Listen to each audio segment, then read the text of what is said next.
जय गुरु जी। संगत जी, आपके चरणों में प्रणाम।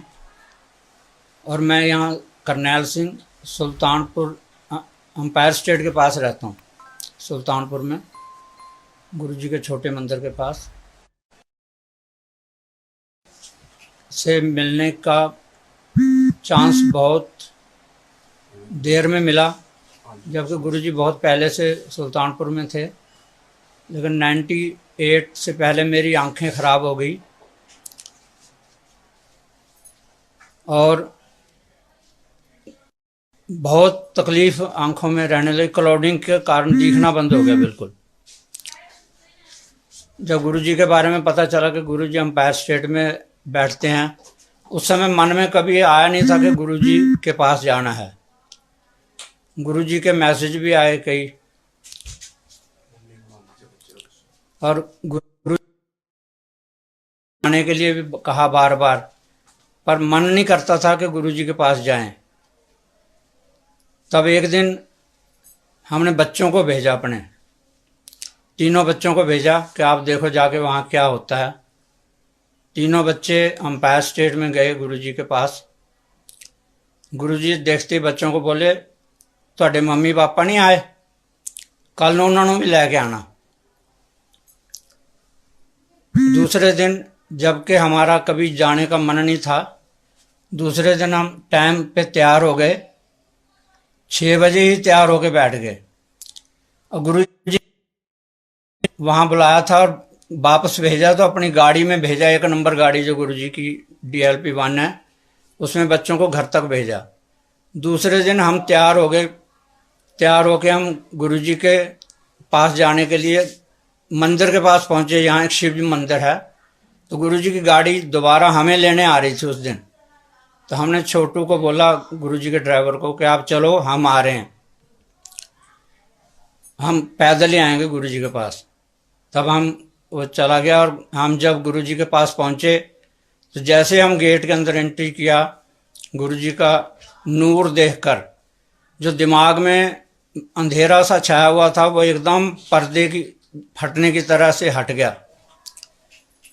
और जब गुरु जी के दर्शन किए तो गुरु जी बोले, हाँ जी सरदार जी, टेलीफोन डिपार्टमेंट च काम करते हो? गुरु जी, बह जो, कल्याण हो गया ਤੁਹਾਡਾ। और गुरु जी ने कुछ, हम बैठ गए वहाँ। गुरु जी ने थोड़ी देर में फिर बुलाया मुझे कि ਤੁਹਾਡੀ मम्मी पटियाले रहती है? मैं कहा हाँ जी। अच्छा, वो को शहद मंगाओ, पुराना शहद। वह उन दिनों में मोबाइल फ़ोन तो होते नहीं थे, लैंडलाइन से मम्मी के साथ बात की। 1 हफ्ते के अंदर अंदर मम्मी ने शहद भेज दिया कहीं से, जंगलात डिपार्टमेंट से पता करके। और शहद लेके हम गुरु जी के पास गए। उस समय रोज़ ही संगत होती थी, हर रोज़ संगत होती थी, बीच में कोई नागा नहीं होता था। हम भी रोज़ गुरु जी के पास जाते थे। शहद लेके गुरु जी के पास गए। गुरु जी ने ब्लेस करके शहद दे दिया, बोले इसे हफ्ते में 2 बार आंखों में डालना है, 2-2 बूंद, सब कल्याण हो जाएगा। उसके बाद गुरु जी ने मुझे कहा कि मेहरौली से कड़ा बनवाओ, 2 तोले, 2.25 तोले का कड़ा होना चाहिए, तोले, आज के ग्रामों में नहीं, और बिना जोड़ का कड़ा बनवाना है। और मेहरौली में बहुत सुनारों के पास घूमा, कोई जोड़ वाला, बिना जोड़ का कड़ा बनाने को तैयार नहीं था। फिर भी एक सुनारा तैयार हो गया, बोला जी मैं बना दूंगा कड़ा आपको।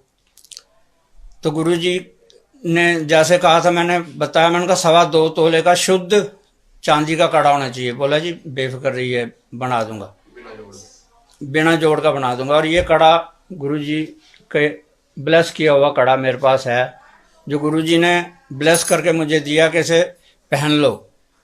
उधर शहद डालना शुरू कर दिया, कड़ा पहन लिया, तो आंखें हर रोज़ रोशनी बढ़ने लगी। आंखों से दिखना बंद था, अब आंखें खुलनी शुरू हो गई, दिखना शुरू हो गया।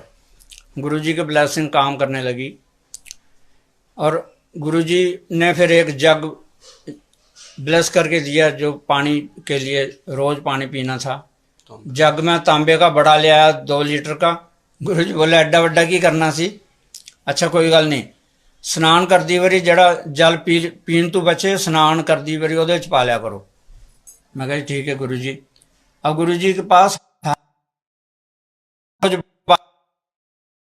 करते थे, मेरे से भी करते थे, बच्चों को भी हम ले जाते थे, हर रोज जाते थे। इस तरह गुरु जी की मेहर होती रही। उधर बड़ा मंदिर के बारे में सुना कि मंदिर बनना शुरू हो गया, बन रहा है, तैयार होने वाला है। कुछ दिनों बाद मंदिर बन के तैयार हो गया। अब वो दूर था, हमारे पास कोई साधन भी नहीं था जाने का। तो ये आंटी बोली, मेरी आंटी बोली कि गुरु जी का मंदिर तैयार हो गया और वहाँ संगत जानी शुरू हो गई, तो हम कैसे जाएंगे गुरु जी के मंदिर में। मैं कोई बात नहीं, दिन में बस में चले जाएंगे, दर्शन करके आ जाएंगे, रात में नहीं तो कोई बात नहीं।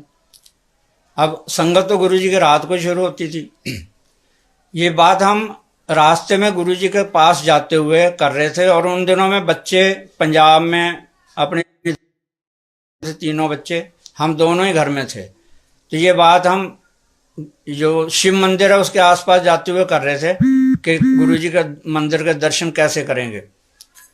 अब जब हम गुरु जी के पास पहुंचे, मंदिर में लंगर किया, चाय प्रसाद आपको पता सब जैसा गुरु जी का सिस्टम था।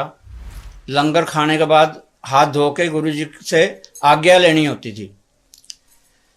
अब लंगर छकने के बाद हाथ धो के मैं तो पहले आ गया, मैं गुरु जी को मत्था टेकने लगा आज्ञा के लिए। गुरु जी बोले ऐसे बैठ जाओ सरदार जी, ऐसे बैठ जाओ। अब उस समय 10:30 पौने 11 होने वाले थे। मैं बैठ गया गुरु जी के पास। गुरु जी बोले आंटी कित्थे? मैं कहा जी आ रही है, हाथ धो के आंदी।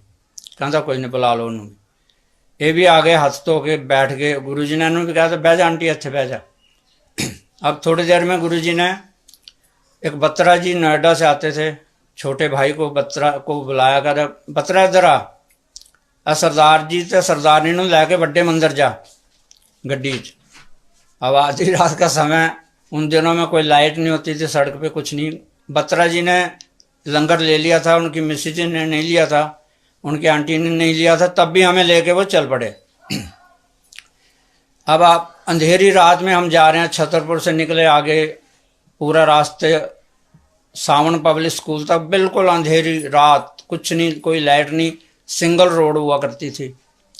अब मैं मन में सोच रहा, मैंने गुरु जी ने आज कहाँ भेज दिया आधी रात में। खैर मंदिर गए, बत्रा जी ने बड़ा गेट खटखटाया। उस टाइम मंदिर में सिर्फ 3 या 2 परिवार मालियों के रहते थे, उन्हीं के हवाले पूरा मंदिर था। उन्हें जगाया, उन्होंने जनरेटर चलाया, सारा मंदिर रोशन कर दिया, रोशनी में नहा गया मंदिर। अब अंदर मत्था टेक के गुरु जी के मंदिर में उन्होंने सारे कमरे मुझे दिखाए, जितने कमरे थे गुरु जी के जो आज हम नहीं देख पाते, उन दिनों में सारे ही कमरे मुझे और आंटी को दिखाए गुरु जी के। और हर चीज़ देख के जब हम बाहर शिव जी की मूर्ति है बाहर लगी हुई जो फुहारे में, वहाँ आए तो बत्रा जी बोले कि सरदार जी जब ये मूर्ति स्थापित की थी तो इसमें से आवाज़ आई थी, आकाशवाणी हुई थी। अब मन तो हमारे पत्थर जैसे हैं, इन बातों को कहाँ मानते हैं। खैर मैंने मन में सोचा, मैंने कहा जो महापुरुष होते हैं ये त्राटक विद्या हिप्नोटिज्म के द्वारा किसी भी चीज़ को बुला सकते हैं, पत्थरों से भी बात करा सकते हैं। मन में ये मेरे विचार है, मैंने उनको कुछ नहीं कहा। और मैं अंदर जाके हम 5 आदमी, मैं, ये दोनों आंटियां और बत्रा जी और इधर माली, वो भी हमारे साथ बैठ गए वहाँ मंदिर में। और जैसे हम बैठे थोड़ी देर में गुरु जी, जो पुराना लंगर हॉल था नीचे अंडरग्राउंड, उस साइड से गुरु जी ने अंदर एंट्री की 20-30 संगत के साथ। और जैसे ही गेट से अंदर गए हम खड़े हो गए। गुरु जी बोले हाँ आंटी तू कहती सी ना मंदिर के दर्शन किद्दां करांगी, कैसा लग गया तेनू, मंदिर किद्दां लग गया। गुरु जी जानी जान थे, हमने जो बात किसी से नहीं बताई थी। गुरु जी ने आती आंटी को बोला कैसा लग गया मंदिर? आंटी बोली जी बहुत अच्छा लग गया जी। कहते बह जाओ, अच्छा बह जाओ।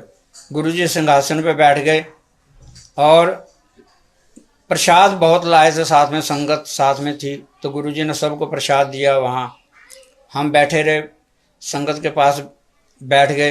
गुरुजी ने प्रसाद दिया। फिर गुरुजी ने ये जो मेरे बैग में फोटो देख रहे हैं आप, गुरु नानक देव जी का स्वरूप, ये गुरुजी ने बड़े मंदिर से हमें दिया जी को, और एक दूसरे सेवादार को बोले जाओ मेरे कमरे चूं गुरु नानक देव जी का स्वरूप है, चक के ले आओ। अब 2 आदमी से स्वरूप को उठा के लाए और हमें दे दिया कि या गुरु जी बोले जिथे तुम सौंदे हो ना उत्थे लगा के रख लेना, इनू कल्याण हो जाएगा। अब इतना बड़ा स्वरूप देख के ले जाएंगे कैसे मंदिर से। खैर गुरु जी ने बड़े बत्रा जी को बुलाया, उनके भाई को। बत्रा तेरे को सीलो गड्डी है? बत्रा जी बोले हाँ जी। कहते अच्छा सरदार जी ने, तो सरदार जी ने घर छड़ गया, स्वरूप लै जा नाल। अब उठा के हम प्रसाद, इतना प्रसाद आंटी ने तो प्रसाद है उठाया हुआ, हमने गुरु जी की, गुरु नानक देव जी का ये स्वरूप, और उठा के बाहर आए कार तक। अब कार में कहीं ना आए, ना उसके ऊपर कैरियर था, ना अंदर आए, किसी तरह से कार में नहीं आ रहा था। अब काफ़ी मशक्क़त की, गुरु जी से प्रार्थना की, गुरु जी अब ये कैसे जाएगा। पहले हमने डिग्गी में भी पीछे खोल के रखने की कोशिश की थी, उसमें भी नहीं आ रहा था। जब गुरु जी से मैंने कहा गुरु जी अब आपने ये स्वरूप तो दे दिया, अब इसे घर कैसे ले जाएंगे। अब थोड़ी देर में तिरछा करके देखा तो आराम से गुरु जी के ये स्वरूप, गुरु नानक देव जी का स्वरूप उसमें आ गया। मैंने कहा बतरा जी अब मैं जोड़े उतार के और इसमें बैठ जाऊंगा डिग्गी में पकड़ के इसे, और आप आराम आराम से गाड़ी चला के ले जाना। बोला नहीं जी गुरु जी तो गुस्से हो जाएंगे, गुरु जी सब जानते हैं। पीछे बैठा के सरदार जी को ले गए, गुरु नानक देव जी को। खैर मैंने कहा जी अब घर तो जाना है, कैसे ले जाएंगे, ऐसे ही जाना है। तो बैठ गया, मैं जोड़े उतार के आंटी को दे दिया, आगे बैठ गई गाड़ी में। हम गाड़ी आराम से बत्रा जी चलाते हुए, जब अंपायर स्टेट, उस टाइम मेट्रो वगैरह के पिलर नहीं थे, अंपायर स्टेट से जब सुल्तानपुर को मुड़ने लगे, मैंने कहा बत्रा जी आपने तो नोएडा जाना, आप जाइए, हम उठा के ले जाएंगे घर तक। बोले नहीं जी नहीं, गुरु जी सब देखते हैं, वो सब पे नज़र है उनकी, और उन्होंने पता लगा लेना है, फिर मेरे को बहुत डांट पड़ेगी, मैं तो घर ही छोड़ के आऊँगा। अब वो हमें घर छोड़ गए, और गुरु जी का स्वरूप, गुरु नानक देव जी का स्वरूप उसी रात मैंने ये कील वगैरह लगा के यहाँ लगा दिया। अब जब सो गए, उस टाइम 2:30-3 का समय हो गया था, सो गए। 4 बजे पूरे कमरे में रोशनियाँ हो गई, और ऐसे लगा कि जैसे लाखों सूरज निकल गए हों। अब मेरी सामने एक कमरे में गुरुजी बैठे हुए हैं। उन दिनों गुरुजी सोफे पे बैठते थे, अंपायर स्टेट में भी आज है, और सोफे पे बैठे हुए हैं गुरुजी। एक लाल रंग का चोला पहन रखा है, लाल रंग के ही सोफे हैं, और गुरुजी बैठे हुए हैं, उनके नूर ऐसे झलक रहा, सूरज निकले हुए हैं जैसे। अब गुरुजी, मैं कमरे में एंट्री कर रहा हूँ, और एंट्री करते हुए गुरुजी मुझे कह रहे हैं आ जाओ सरदार जी, आ जाओ अंदर आ जाओ, यह कोई त्राटक विद्या नहीं हैगी। जो मैंने वहाँ मंदिर में जो मन में सोचा था कि ये त्राटक विद्या जी के द्वारा गुरुजी ने ये ऐसा बुलवाया होगा। अब गुरुजी के जो 3 बड़े बड़े ग्रंथ गुरुजी के टेबल पे रखे हुए थे, एक उनके थाई पे ऐसे खोल के रखा हुआ था। गुरुजी ने जब मुझे बुलाया अंदर, बोले यार कोई त्राटक विद्या नहीं हैगी, आ जाओ। मैं समझ गया कि गुरुजी 4 वेद के ज्ञाता हैं। उस दिन से गुरुजी के प्रति मेरे मन में सच्ची श्रद्धा आ गई कि गुरुजी ब्रह्मा विष्णु महेश जो भी तीनों हैं, सभी का मिक्स रूप हैं, और गुरुजी ने 4 वेदों के साथ दर्शन दिए, और मन पक्का हो गया कि हाँ अब गुरुजी हैं कुछ। तब उसके बाद गुरुजी के पास आना जाना रहता हुआ। गुरुजी आंटी से तो रोज़ बात करते थे, मेरे से भी कभी कभी कर लेते थे। अब बच्चों के साथ भी हम जाते थे, तो उन दिनों में गुरुजी ने कभी, कुछ दिन बाद हमारे बच्चे पढ़ने में थोड़ा ऊपर, जो बड़ा लड़का था थोड़ा ठीक नहीं, सराजी बच्चों को घर रखा करो, पढ़ाओ घर। अब बच्चे घर में पढ़ने लगे, और वाले की दुआ से बड़े बेटे ने AME करी है, एयरक्राफ्ट मेंटेनेंस इंजीनियर है, जो आजकल ओमान एयर में है, और बेटी भी मेरी इटली में है। हाँ, बेटी के बारे में आपको बताना चाहता हूँ। बेटी जब भी गुरुजी के पास मत्था टेकने जाती थी तो सिर पे चुन्नी लेके, और हमेशा सूट सलवार में ही गुरुजी के पास जाते थे हम लोग। और पंजाबी कल्चर से गुरुजी बहुत प्यार करते थे। जब गुरुजी ने बेटी को देखना, चुन्नी ले ली है, 4-5-10 संगत के से पहले गुरुजी उसको देखते थे कि चुन्नी ले रही है सिर पे, सिर ढक के मत्था टेकती है। तो गुरुजी एक दिन बोले, सरदार जी यह कुड़ी का ब्याह पंजाब दिल्ली च ना करो। मैं कहा जैसा गुरुजी आपका हुक्म। अब हमने दिल्ली में बहुत कोशिश की कि बेटी का ब्याह दिल्ली में हो। खैर पटियाला में भी एक छोटा सा घर है गुरुजी ने दे रखा है। तो गुरुजी हमें कहते थे तुसी पंजाब तो भी साढ़े गुआंढी हो और दिल्ली में अंपायर स्टेट के पास ही सुल्तानपुर है। तो गुरुजी गवांडी कह के बुलाया करते थे। और ऐसे गुरुजी ने जब कहा कि पंजाब में जाके शादी करनी है तो बेटी के लिए बहुत जोर लगाया दिल्ली में शादी हो जाए, पर नहीं हुई और वो पंजाब में ही जाके करनी पड़ी। और ये गुरुजी जो कह देते थे वो सच होता था। इस तरह बहुत गुरुजी के जो ये सत्संग हैं इतने ज़्यादा हैं कि सुनाने को हिम्मत ही नहीं होती, जीभ चलना बंद हो जाती गुरुजी का बखान करते हुए। खैर गुरुजी ने आंटी को अपने घर बुलाया एक दिन, अंपायर स्टेट में गई। दोपहर का टाइम था, गर्मियों का दिन था। गुरुजी ने इसको अपने चरणों के जोड़े, अपने चोले और बहुत सारी सीढ़ी और सब कुछ गुरुजी ने बहुत दिया। गुरुजी के जोड़े जब दिए गुरुजी ने तो ये बोली, गुरुजी मैनू पाण वास्ते दे रहे हो तुसी, मैं पाया करांगी। वो कहते नहीं झल्लीए, ये पाण वास्ते नहीं है। ये कहते जो तेरे ते कोई आफत कोई दिक्कत आवे तो इन्हां दे अगे अरदास करनी है तो तेरा सब काम पूरे हो जाएंगे। अभी थोड़ी देर में आपको जोड़ों के और गुरुजी के छोटे स्वरूपों के जिन पे गुरुजी का सैन है, जो गुरुजी ने इसको आंटी को सामान दे रखा है, वो सब दर्शन कराएंगे। गुरुजी ने अपने चोले भी दे रखे हैं। गुरुजी ने 1-2 चोले इसने पहले बना भी लिए, अपने सूट बना लिए। गुरुजी बोलते थे जिस संगत को गुरुजी चोले देते थे अपने, बोलते थे जाओ सरदारनी आंटी से सिलाना, क्योंकि ये पंजाबी सूट बना लेती है। तो गुरुजी की सारी संगत यहाँ आती थी हमारे घर पे, और ये गुरुजी ने दिया। और आपसे ये उनसे पैसे भी नहीं लेना चाहती थी। तो गुरुजी ने बोला भोलिए पैसे ले लिया कर, अपनी मेहनत ले लिया कर। तो फिर गुरुजी ने खुद ही बताया कि तू 500 रुपया लिया कर सारे को, जेड़े मेरे जोड़े लैके आते हैं। उन दिनों में 200-250 रुपया सूट का होता था सिलाई, आजकल तो महंगी होगी। खैर गुरुजी ने बहुत ही मेहर पर हाथ रखा और मेरी आंखें भी बिल्कुल ठीक होने लगी।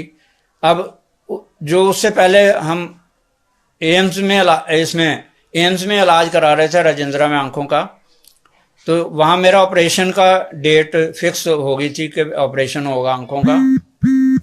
तो गुरुजी के पास जोशी जी ये सब लोग बैठे थे। मैंने कहा गुरुजी डॉक्टर कहता तुहाडी अखां दा ऑपरेशन होएगा, मैं करावां कि ना करावां। गुरुजी सीधे लहजे में बात करते थे, बोले सरदार जी कोई ऑपरेशन नहीं कराना, डॉक्टर तो इत्थे धक्के खांदे फिरदे ने, कोई ऑपरेशन नहीं कराना, जाओ कल्याण हो गया, ठीक हो जाओगे। और वाकई में मैंने घर आके सारे पेज सब कागज़ जितने भी थे वो एम्स वाले सब फाड़ फूड़ के फेंक दिए। मैंने कहा गुरुजी ने अब सब कुछ कर दिया है। और गुरुजी के वाकई में गुरुजी के जब गुरुजी हाँ कई बार हम मत्था टेकने के लिए मैं 8-10 लोगों के पीछे होता था, भी लाइन में लगे होते थे। तो गुरुजी बोलते थे चलो सरदार जी चलो, बस उतों ही बाहर निकल के लाइन तो मत्था टेक लेना और घर आ जाना। क्योंकि मैं मानता सी कि गुरुजी देख रहे हैं हमें, गुरुजी की नज़र है हम पे, कहीं भी खड़े हैं मत्था टेकना, कोई गुरुजी नहीं चाह रहे तो भेज रहे हैं घर। तो ऐसे गुरुजी ने एक बार कहा भी किसी संगत को कि सरदार जी ने मैं जो भी कहना जाओ उत्थों ही मत्था टेक के चले जाते हैं। ऐसा मतलब गुरुजी की आज्ञा माननी चाहिए। खैर इस तरह गुरुजी ने बहुत कुछ करते रहे, बातें होती रही। गुरुजी को फिजिकल देखने की आदत पड़ी हुई थी और गुरुजी कभी कभी कई बातें सपने में आके करते हैं। डायरेक्ट गुरुजी थे सामने हमारे, लेकिन कभी कभी सपने में भी हमें बता देते थे कि ये काम करना है, ये नहीं करना है। अब अब गुरुजी ने एक दिन क्या हुआ है, मैं टेलीफोन डिपार्टमेंट में काम करता था। गुरुजी के बिल जो थे, गुरुजी के पास 2 टेलीफोन लगे हुए थे, गुरुजी के बिल मुझे ही पे करने होते थे। गुरुजी पैसे भेज देते थे घर पे छोटू के हाथ में, और जब वहीं संगत में कह देते थे सर जी बिल जमा करा दो। अब एक दिन हम घर में बैठे हुए, जैसे हम बैठे थे, कमरे में फ्रेगरेंस पूरे कमरे में फैल गई कि जैसे गुरुजी खुद आ गए। अब देखा तो छोटू एक 1000 का नोट, जो पुराने 1000 के नोट आजकल बंद हो गए हैं, 1000 का, तो मुझे बोला सर जी गुरुजी ने ऐ दिता। मैं कहा गुरुजी कितने ने, फ्रेगरेंस आ रही बड़ी तेज। कहता गुरुजी बाहर गड्डी च बैठे ने। मैं कहा यार तू एक, मैं निकला बाहर तक और छोटू तेज भाग के चला गया और गुरुजी को लेके चला गया। गुरुजी के दर्शन नहीं हो पाए। खैर गुरुजी का नोट जो उन्होंने 1000 का भेजा था, उस पर अपने साइन कर रखे थे गुरुजी ने, जो आज भी मैंने अपने खजाने में संभाल के रखा हुआ है। और उसमें से फ्रेगरेंस, और जैसे जोड़े गुरुजी के चरण जोड़े हैं, उनमें से भी आज भी फ्रेगरेंस आती है। उनका चोलों से फ्रेगरेंस आती है गुरुजी की। और ये गुरुजी जो स्वरूप आप देख ही रहे हो पीछे, गुरुजी ने बहुत ऐसे, आंटी जिस दिन वो बता रहा हूँ चोले और जोड़े लेके आए, घर आई ना, इसका मुंह ऐसे लाल हो रहा था जैसे खून टपक रहा हो। ये तो बहुत मानती गुरुजी को, पूरे दिल से मानती शुरू से। और गुरुजी इससे ही बात बहुत करते थे, आंटी तू तो बड़ी सोहनी लग रही है, फलाना है। गुरुजी कभी कभी विनोदी भाव में भी आ जाते थे, खुश होते थे, बहुत बातें करते थे। एक दिन माता जी मेरे पटियाला से आए हुए थे, तो गुरुजी जैसे कोई हमारे यहाँ पटियाला से आ जाता था, गुरुजी को पता नहीं कैसे मालूम हो जाता था, खूब पहचान लेते थे। हमारी छोटी बहू आई, मतलब हमारी छोटी भाभी आई, हाँ बोले गुरुजी बोले पटियाले वाले हो, कितने कम दे हो, ऐसे बोल देते थे गुरुजी। माता जी आए, मैं मत्था टेका गुरुजी के पास आज्ञा लेने से पहले। मैं गुरुजी इनको डायबिटीज़, हाई शुगर रहती है और हाई ब्लड प्रेशर। तो गुरुजी हंस के बोले सरदार जी है कोई टेलीफोन थोड़ी है जड़ा सिफारिश ला के लगवा लेना है, सब ठीक है। और माता जी को उन तकलीफ़ों से कभी कुछ नहीं हुआ और बहुत साल तक जिए। पिछले 2-3 साल पहले उन चले गए हैं इस दुनिया से, लेकिन उन बीमारियों से जो गुरुजी को बताई गई थी उनसे कुछ नहीं हुआ उनको, और बहुत साल तक जिए वो। तो ऐसे गुरुजी कई छोटी छोटी बातें करते थे। जबकि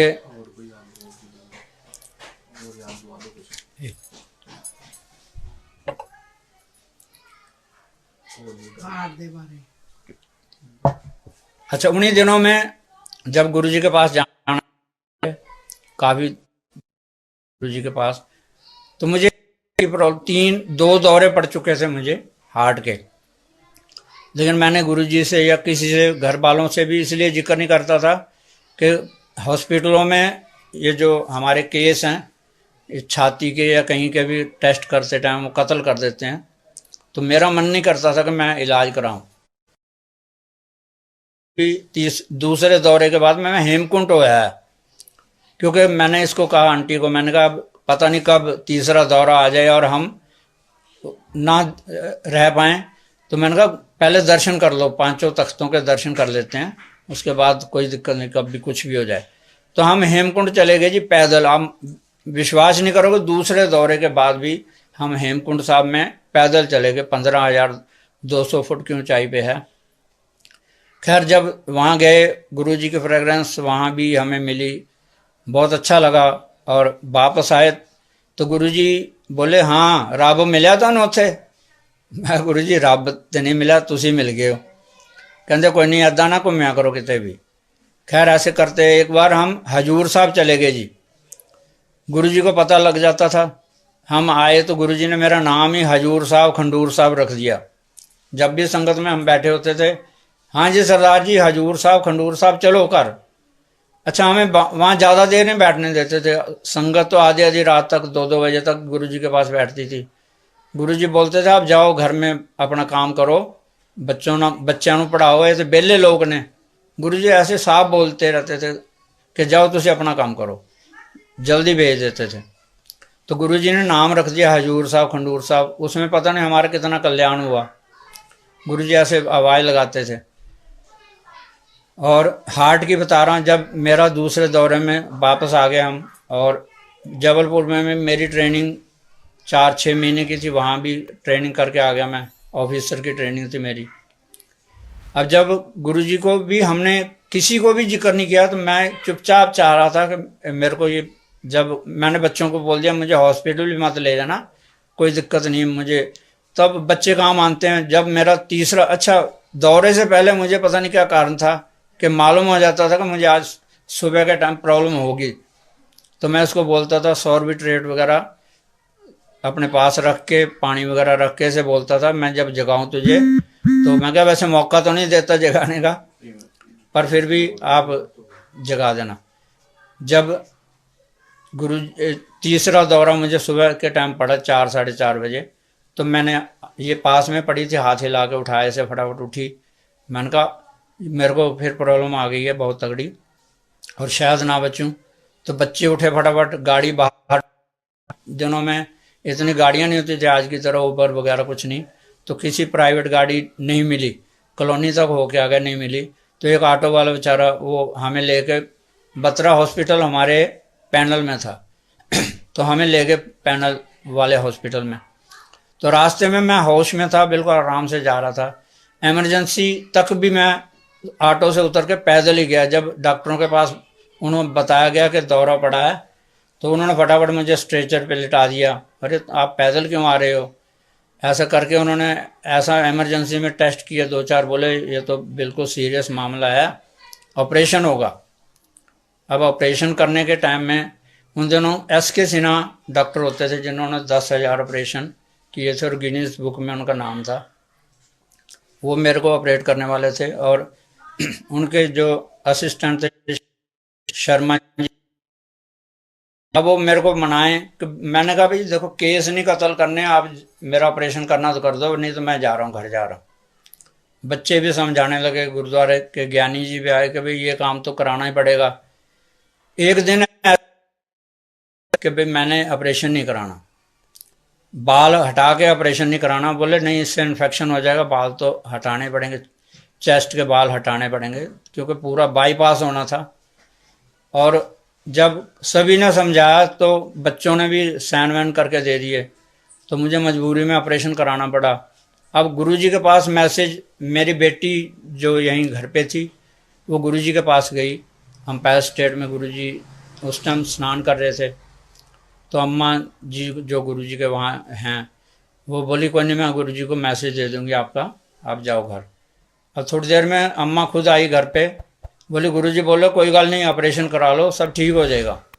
और वाकई में जो एनेस्थीसिया कई कई महीनों, साल, 20 दिन तक आदमी का दिमाग खराब रखता है, वो गाली बकते हैं, नर्सों को मारते थे लोग एनेस्थीसिया की बेहोशी के बाद, वो नर्सों को मारते थे, पैर मारते थे, बहुत गाली देते थे।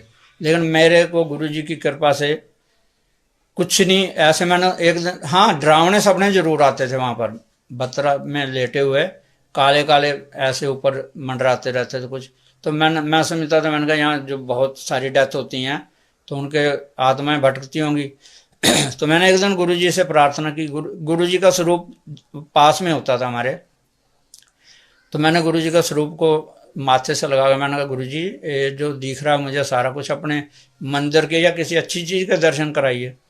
और उसी टाइम आप मानोगे नहीं, जैसे सिर के ऊपर से जहाज निकल जाता ना, कोई लड़ाकू जहाज, ऐसे मेरे सिर के ऊपर से ऐसा निकला, पर्दा फटा, जैसे जो अंधकार का पर्दा था वो सब फट गया, और गुरुजी के मंदिर, बड़े मंदिर के दर्शन हुए शिवलिंग के। तो मैंने कहा वाह, उस दिन के बाद मैं अपने आप ही उठ के कपड़े पहनता था, सब बाहर जाता था, मतलब नॉर्मल, जैसे आदमी नॉर्मल होता है इस तरह से गुरुजी ने मुझे वहाँ एक्टिव कर दिया। नर्सों की कोई हेल्प नहीं लेता था, ये आती थी कुछ देर बैठ जाती थी पास। अच्छा गुरुजी की कृपा से इसे भी मना नहीं करते थे गार्ड, किसी को अंदर नहीं आने देते थे हर टाइम। ये रात को भी कभी कभी गार्ड से कह के मुझे देखे जाती थी, तो गुरुजी ने पूरी हेल्प की। हाँ जब 15 दिन बाद गुरुजी के मंदिर में दर्शन करने गया घर आने के बाद, तो गुरुजी बोले हाँ सरदार जी हार्ट नवा पवा लिया हार्ट। मैं कहा हाँ जी गुरुजी तुसी पवाता। कहते नहीं ठीक है सब कल्याण हो जाएगा, जाओ खुश रहो। गुरुजी हर टाइम मौज करो, कल्याण हो गया, खुश रहो, सारा कुछ ऐसे बोलते रहते थे गुरुजी, बार बार कहते थे। और आज हम इसी बात को सोचते हैं कि गुरुजी मौज करा रहे हैं। गुरुजी बोलते हैं ना मौज करो, आज गुरुजी मौज ही करा रहे हैं। और अच्छी समय बीत रहा है। इस कोरोना का जो संकट है ये भी गुरुजी की कृपा से सबसे दूर हो जाएगा। गुरुजी के संगत को कोई तत्ती वाव नहीं लगेगी। गुरुजी हमारे अंग संग हैं। और आप लोगों से यही रिक्वेस्ट है कि गुरुजी को मन से मानिए। नई संगत भी बहुत जुड़ी है और वो हमसे अच्छी है, क्योंकि हमने फिजिकल गुरुजी को देखा है, उन्होंने नहीं देखा, तब भी उनका विश्वास हमसे ज़्यादा है गुरुजी पे।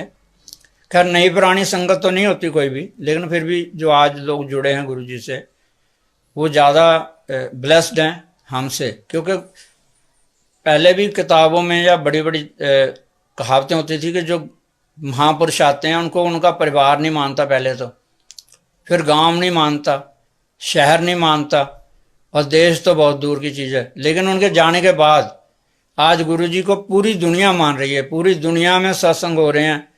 ओमान में जहाँ मेरा बेटा है, ओमान में सत्संग हो रहे हैं गुरुजी के। सभी वर्ल्ड वाइड सभी। अब मेरा बेटा और मेरी बहू गुरुजी को बहुत मानते हैं। ओमान में संगत होती है, उनके घर पे भी होती है, और संगत सारे ओमान में होती है।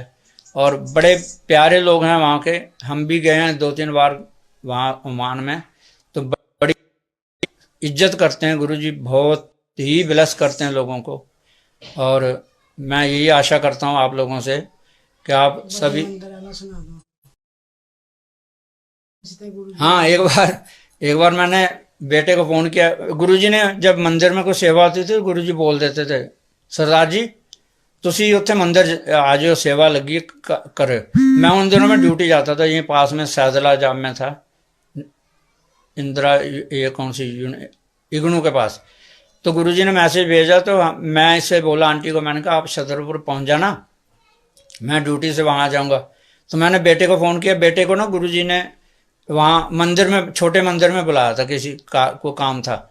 तो ये गया, देखा तो गुरुजी वहाँ छोटे मंदिर में थे, एम्पायर स्टेट में थे। तो मेरा मन में आया कि गुरुजी ने हमें तो सेवा के लिए वहाँ भेज दिया, आप तो यहीं बैठे हैं सुल्तानपुर में। तो खैर इससे बात करके मैं जब वहाँ छतरपुर मोड़ पे पहुँचा था, ये आंटी वहीं खड़ी थी, हम वहाँ से ऑटो लिया और मंदिर, वहाँ उस टाइम अंदर तक नहीं जाते थे ऑटो, कच्चा रास्ता था बिल्कुल। एक नाला होता था बीच में, जहाँ आज मेन गेट बना हुआ बाहर मेन रोड के पास, वहाँ से नीचे नाले में से उतर के आगे जाना होता था। कच्चा रोड था बिल्कुल, मिट्टी। और जब हम उस नाले को थोड़ा पार करके आगे गए तो गुरुजी की इतनी ज़्यादा फ्रेग्रेंस आई कि मैंने कहा गुरुजी यहीं आसपास हैं कहीं। तो बोली नहीं, हो तो अभी आप बता रहे थे कि घर पे ही हैं वहाँ एम्पायर स्टेट में, छोटे मंदिर में। तो खैर आगे देखा तो गुरुजी एक लेडी के साथ पैदल जा रहे हैं मंदिर की तरफ। अरे मैंने कहा गुरुजी तो पैदल कभी चलते नहीं, है तो जा रहे हैं, आगे आगे जा रहे हैं, और फ्रेग्रेंस ऐसे आ रही जैसे गुरुजी के पास ही हमारे पास खड़े हैं। खैर मैं भाग के दौड़ के गुरुजी के पास पहुंचा, चरणों को छुआ, और गुरुजी बोले आंटी कितने? मैं कह जो आ रही पिछे हौली लटकती लटकती। अच्छा कोई नहीं, जाओ सेवा करो जाके, उन्होंने लाल नाल तो सेवा करो। तो गुरुजी मतलब ये नहीं था कि उस टाइम एम्पायर स्टेट में पता चला था वहाँ थे, लेकिन जब याद किया मन से तो वो वहाँ भी पहुँच गए। गुरुजी हर जगह हर रूप में दर्शन देते हैं। तो ऐसा नहीं है कि गुरुजी एक ही जगह कहीं बैठे हो, आज भी गुरुजी हर जगह हैं, हर कण कण में हैं। बस और बहुत अब जुबान नहीं काम करती, क्योंकि गुरुजी की कथाएं सुनाना कोई आसान काम नहीं है, बहुत मुश्किल है। शुक्रिया, जय गुरुजी, शुक्राना गुरुजी। अभी आपको मैं गुरुजी का कुछ जो सामान है वो दर्शन कराता हूँ।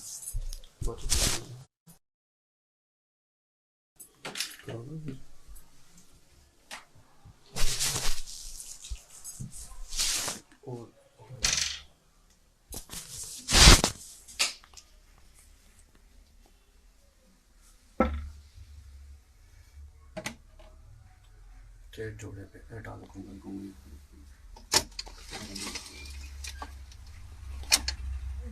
ये जोड़े हैं गुरुजी के, और ये गुरुजी का साइन किए हुए गुरुजी का स्वरूप है।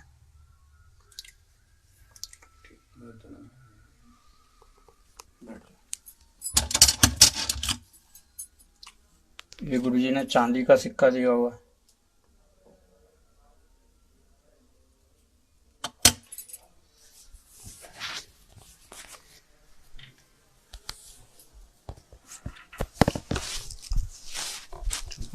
जय गुरु जी, शुक्राना गुरु जी, आपने संगत करने का मौका दिया और आप पूरी संगत का बहुत बहुत धन्यवाद।